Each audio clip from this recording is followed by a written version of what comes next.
Welcome दोस्तों। संध्या फिर से। कृष्ण इतना प्यारा नाम है जिन्हें देखने के लिए स्वयं महादेव भी याचक के भांति उनके द्वार पर कई दिन खड़े रहे। भगवान को कहीं भी याद करो तो वो हमारे पुकारे पर दौड़े चले आते हैं। फिर भी हम क्या समस्त दुनिया ही उन्हें एक नज़र देखने के लिए पागलों के समान उनके द्वार पर लाखों की तादाद में जमा होते हैं, बस उनकी एक छवि के दर्शन के लिए। और जब वो छवि हमें दिखाई देती है, सारा संसार मानो हमारे आंखों में समा जाता है। आहा हा हा, कितना सुंदर रोमांचित अनुभव। भगवान हमारे लिए दौड़े चले आते हैं और हम उन्हें मिलने की लालसा में उनके मंदिर मंदिर के चक्कर लगाते हैं। यही तो है भक्ति भाव और भगवान का संगम। कृष्ण के बारे में घंटों लिख सकती हूँ, क्योंकि यह मैं नहीं लिख रही, ये मेरे प्रभु लिख रहे हैं। क्योंकि वह निर्गुण निराकार है और इसीलिए मेरे हाथों से लिखवा रहे हैं। और मुझे क्या चाहिए? प्रभु इसी तरह मुझ पर अपनी कृपा बनाए रखे। तू प्यारा है, मेरा दुलारा है, तुझमें ही तो मेरा संसार सारा है। तू भक्ति है, तू मेरी शक्ति है, सारी दुनिया में तू ही तो सबसे प्यारा है। तीसरा अध्याय। अर्जुन ने कहा, हे जनार्दन, जो आप कर्म योग ज्ञान से योग को श्रेष्ठ बताते हो, तो यह जो भयानक कर्म युद्ध है, इसमें मुझे क्यों जोड़ते हो? और जो तुमने कभी कुछ और कभी कुछ मिली हुई अनेक प्रकार की बातें कही है, इससे मेरी बुद्धि और भी संदेह में पड़ गई।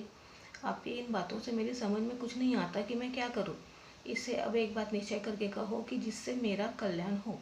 यह सुन श्री कृष्ण जी बोले, हे अर्जुन, मैंने जो प्रथम इस संसार में तत्वज्ञान निष्ठा और कर्मयोग निष्ठा कहे हैं, उसमें सांख्य वालों को तत्वज्ञान निष्ठा और योगियों को कर्मयोग निष्ठा है। कर्म किए बिना मनुष्य निष्कर्म जो तत्वज्ञान है उसे नहीं पाता है, क्योंकि केवल संन्यास ले लेने से ही कर्म करते करते चित्त शुद्ध किए बिना सिद्धि प्राप्त नहीं हो जाती। किसी अवस्था में कोई प्राणी शरीर मन वचन से कर्म किए बिना क्षण भर भी नहीं रह सकता, क्योंकि प्रकृति के जो राग द्वेष गुण है उनके वशीभूत होकर सब प्राणियों को कर्म करना पड़ता है। जो हाथ पाँव आदि कर्म करने वाली इंद्रियों को वशीभूत करके भगवान के स्मरण के बहाने से मन में इंद्रियों का ध्यान करता रहता है, वो मूढ़ मिथ्याचारी कहलाते हैं। हे अर्जुन, तू जो कोई नेत्र और इंद्रियों को मन से रोक कर अर्थात अपने सब कर्मों में अपने को भगवान के अधीन जान कर्म इंद्रियों से कर्मयोग का आरंभ करता है और फल की इच्छा नहीं करता, वही श्रेष्ठ है। इससे हे अर्जुन, तू निश्चय करके कर्म कर। कर्म न करने से कर्म करना श्रेष्ठ है, और कर्म करना छोड़ देने से तेरे शरीर का निर्वाह होना कठिन हो जाएगा। विष्णु भगवान के आराधनार्थ जो कर्म है, उन्हें छोड़कर जितनी वस्तु है वह सब बंधन स्वरूप है। और इसीलिए हे अर्जुन, विष्णु भगवान की आराधना निमित्त तू निष्काम होकर कर्म करने में प्रवृत्त हो। परमात्मा ने सृष्टि रचना के समय यज्ञ के साथ प्रजा को रचकर कहा कि इससे तुम्हारी वृद्धि होगी और यही तुम्हारे सब मनोरथों को पूर्ण करेगा। तुम यज्ञादि कर्म से देवताओं और महापुरुष भगवान का पूजन करो, तब वे देवता भी वर्षा आदि से अन्नादि की वृद्धि कर तुम्हारी वृद्धि करेंगे। इसी तरह आपस में एक दूसरे की वृद्धि करने में तुम सबका बहुत भला होगा। यज्ञों से पूजित देवता तुमको मनवांछित फल देंगे, और जो कोई इनके दिए भोगों को इनके निमित्त दिए बिना भोगेंगे वे चोर है। हे अर्जुन, जो बलि वैश्व देवादि पंचक यज्ञ करके भोजन करते हैं, वे महात्मा गृहस्थी के 5 पापों से छूट जाते हैं। और जो कोई अपने लिए भोजन बनाते हैं और बिना देवताओं के अर्पण किए आप ही भोजन कर लेते हैं, वे प्राणी सब पापों को भोगते हैं। हे अर्जुन, सब शरीरधारी प्राणी अन्न से होते हैं। प्रथम अन्न पेट में जाता है, तब वह रस रूप हो वीर्य रक्त की वृद्धि कर प्राणियों की उत्पत्ति करता है। वह अन्न मेघ से होता है, मेघ यज्ञ से होता है और यज्ञ कर्म से होता है। कर्म की उत्पत्ति वेद से होती है, वेद पारब्रह्म से उत्पन्न होते हैं। ब्रह्म सर्वव्यापक है और यज्ञ में सदैव रहता है। इससे यज्ञादि कर्म अवश्य करना चाहिए। इन कर्मों के करने से संसार का कल्याण होता है। ईश्वराराधना रूप यज्ञादि कर्म में जो प्रवृत्त नहीं होते, केवल इंद्रियों के विषय भोग में लगे रहते हैं, उनका जीवन निष्फल है। जिसको आत्मा से प्रीति है, जिसकी आत्मा ही तृप्ति है और जो आत्मा में ही लाभकारी संतुष्ट भया है, जिसके इंद्रिय विषयों में आसक्ति नहीं, ऐसे तत्वज्ञानी पुरुषों को कर्म नहीं करना चाहिए। उनको किसी भले कर्म किए का फल नहीं और न करने से कुछ पाप भी नहीं है, क्योंकि ज्ञानी अहंकार रहित होता है। इससे उसे कुछ विधि निषेध नहीं है और ज्ञानी को प्राणी मात्र का आश्रय लेने की भी कुछ आवश्यकता नहीं। हे अर्जुन, फल की अभिलाषा को छोड़ दो। जो नित्य नैमित्तिक कर्म है उन्हें निरंतर करो। जो फल की अभिलाषा को छोड़ कर्म करते हैं उन्हें मोक्ष अवश्य मिलता है। संध्या वंदन आदि नित्य कर्म है, और पुत्रादि जन्म होने के निमित्त जो कर्म किए जाते हैं उनको नैमित्तिक कर्म कहते हैं। राजा विदेह जो ऐसे ज्ञानी हो गए हैं उनको भी करने से सिद्धि मिली थी। इससे तू अपने को बड़ा ज्ञानी समझता है तो भी लोक संग्रह के लिए कर्म करना उचित है। हे अर्जुन, बड़े आदमी जो कर्म करते हैं उन्हीं कर्मों को साधारण मनुष्य किया करते हैं, और वे जिन बातों को प्रमाण मान लेते हैं लोग भी उन्हीं के अनुगामी हो जाते हैं। हे पार्थ, तू मुझको ही देख। मुझको तीनों लोकों में कुछ करना नहीं है और न किसी वस्तु के प्राप्त करने की अभिलाषा है, तब भी कर्म करता हूँ।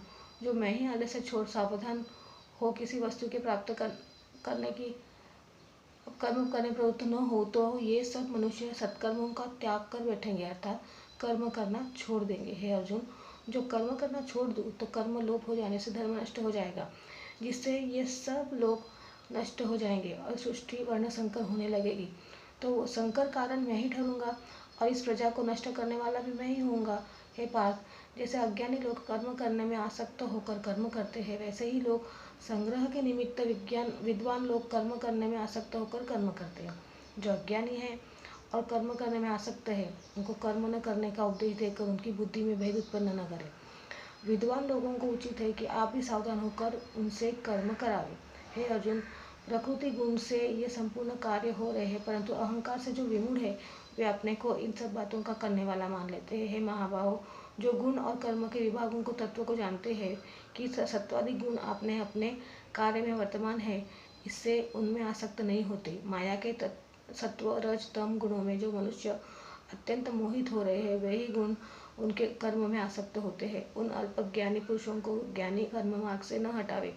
शूरवीर अपनी वीरता के स्वभाव से आत्मा में मन लगा संपूर्ण कर्मों को छोड़ मुझ में समर्पण कर फल की आशा और ममता को छोड़ सब संतापों से रहित हो युद्ध करे। हे अर्जुन, जो मनुष्य श्रद्धालु हो और मेरे वचन की निंदा न करके इसे मेरे मत का नित्य स्वीकार करते हैं, वे भी इन कर्म बंधनों से छूट जाते हैं। हे अर्जुन, जो प्राणी मेरे इस मार्ग को मानते नहीं और निंदा करते हैं, सो सबसे अज्ञानी अंधमत मूर्ख है। उनको विचारहीन और नष्ट समझो।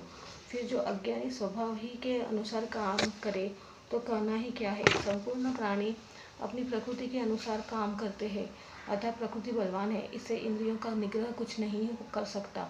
हे अर्जुन, प्रत्येक का इन्हीं अपने अपने विषयों से राग द्वेष है, अर्थात अनुकूल वस्तु में राग और प्रतिकूल वस्तु में द्वेष। इस राग द्वेष के वशीभूत होना उचित नहीं, क्योंकि ये दोनों मोक्ष में विघ्न डालने वाले हैं। अच्छी तरह किए हुए भी पराय धर्म से अपना धर्म गुणों से रहित होने पर भी श्रेष्ठ है।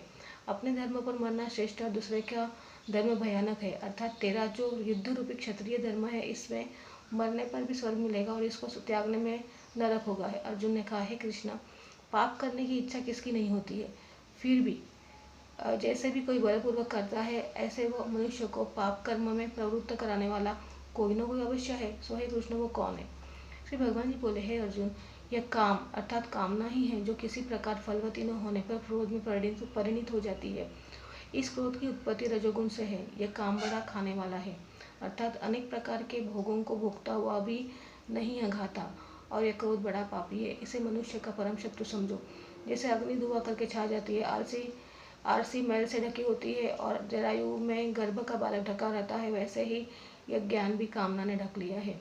यह कामना नित्य ही मनुष्य की वैरी है। वो भोगों को भोगते हुए नहीं अगाती। जैसे अग्नि लकड़ी मिलने से बढ़ती है, वैसे ही जो जो इसे भोगने की वस्तु मिलती है, वैसे ही ये बढ़ती है और भोग्य पदार्थों के न मिलने पर अग्नि की तरह जलाती है। ऐसे इस काम ने ज्ञानियों का ज्ञान भी ढक रखा है। हे अर्जुन, संपूर्ण इंद्रिया और मन बुद्धि ये काम के उत्पत्ति स्थान और निवास की जगह है। इनमें बस कर मनुष्यों को मोहित करते हैं, जिस कारण है भरत कुलभूषण, ऊपर कहे हुए कारणों से तू पहले इंद्रिय गण मन और बुद्धि को वश में कर, क्योंकि ये बड़े पाप रूप है। आत्मज्ञान और शास्त्र ज्ञान दोनों नाश करने वाले हैं, और बाह्य जो स्थूल पदार्थ है उनसे इंद्रिय परे और श्रेष्ठ है। बुद्धि मन से परे और श्रेष्ठ है, और बुद्धि से परे आत्मा सर्वश्रेष्ठ है। इसी आत्मा को यह दुष्ट काम मोहित करता है। हे महाबाहो, इस तरह बुद्धि से परे आत्मा को जानकर और मन को वश में करके इस महाअजेय काम क्रोध रूपी जो शत्रु है, तीन को मार कर दमन कर तू जय को प्राप्त होगा। कर्मयोग इति कर्मयोग समाप्त। तृतीय अध्याय समाप्त। जल्दी चौथा अध्याय लेकर प्रस्तुत होंगी। नमस्ते, वेलकम अगेन, थैंक यू।